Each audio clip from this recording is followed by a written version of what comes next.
534 प्रखंडों में 211 degree college नए खुले हैं और उसमें उर्दू की भी पढ़ाई और मैथिली की भी पढ़ाई होनी है अगले सत्र से। तो क्या कहना है सर आपका? मैं आपके माध्यम से महामहिम राज्यपाल लेफ्टिनेंट जनरल सैयद अता हसनैन का धन्यवाद करना चाहूँगा कि उन्होंने पहल की और जो 211 डिग्री कॉलेज प्रखंड स्तरीय राज्य के डिग्री कॉलेज खोले जा रहे हैं, वो सरकार की इस पहल की सराहना करते हुए कहना है कि उसमें जो विषय शामिल किए गए उसमें उर्दू को छोड़ना कहीं से भी जायज़ नहीं है और इसके लिए महामहिम को पहल करनी पड़ी। मैं आपके माध्यम से आग्रह करना चाहूँगा कि राष्ट्रीय शिक्षा नीति 2020 जो लागू हुआ है, हालांकि बिहार में 2023 में लागू हुआ, 27 में उसकी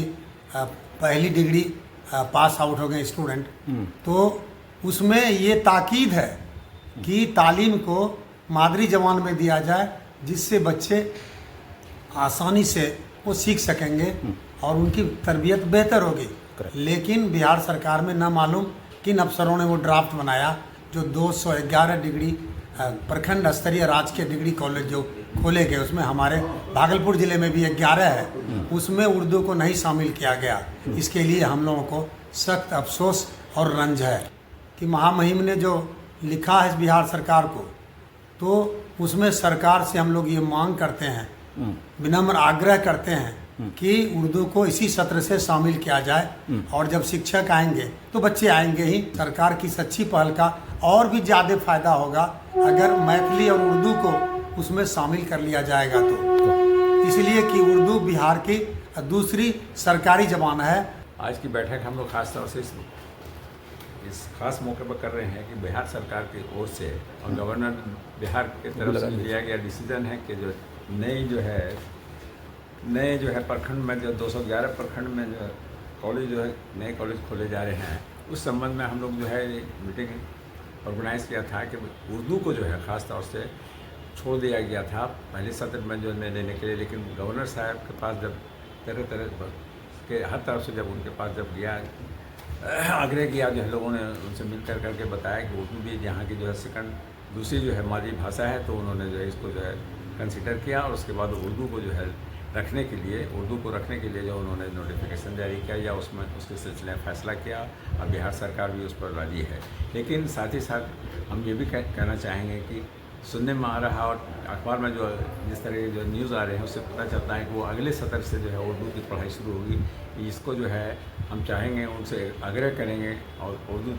जानने वाले सभी तबके के लोगों से आग्रह करेंगे कि वो सरकार पर इस चीज़ को जो सामने लाएँ और उनके नज़र में लाएँ कि ऐसा करना मुनासिब नहीं है। इसको इसी सत्र से जो है उर्दू की पढ़ाई भी और मैथिली की पढ़ाई भी जो है शामिल की जाए। गवर्नर साहब ने बड़ा बेहतर काम किया उर्दू के मोहब्बत में, और उसके साथ साथ मैं ये कहना है जो पुराने वज़ीर आला थे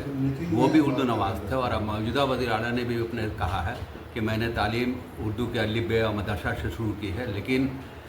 हुकूमत में बैठे हुए ख़ासकर एजुकेशन डिपार्टमेंट के कुछ अफसरान चाहते हैं कि उर्दू के साथ नाइंसाफ़ी हो और हमारी जो मुंतखब सरकार है उसके जो नुमाइंदा है वज़ीर आला है ये बदनाम हो। अब देखिए गवर्नर साहब का ये बाज़ाब्ता एलानिया आ गया और उन्होंने कहा कि आगामी सत्र तो अभी आने वाला है और अभी उन्होंने जो एक बिहार सरकार ने निकाली है फिक्स्ड टर्म फैकल्टी के लिए वैकेंसी निकाली, उसमें भी उर्दू को नज़रअंदाज किया गया है जबकि उसमें शामिल होना चाहिए था। मुझे वज़ीर आला से भी कहना है और महामहिम गवर्नर साहब से भी कि गवर्नर साहब ने जो आदेश दिया है, आज वज़ीर आला भी इस बात को समझते हैं, वो फौरी तौर पर इसका तस्दीक़शुदा ऐलान निकालें और ये जो अभी सत्र चल रहा है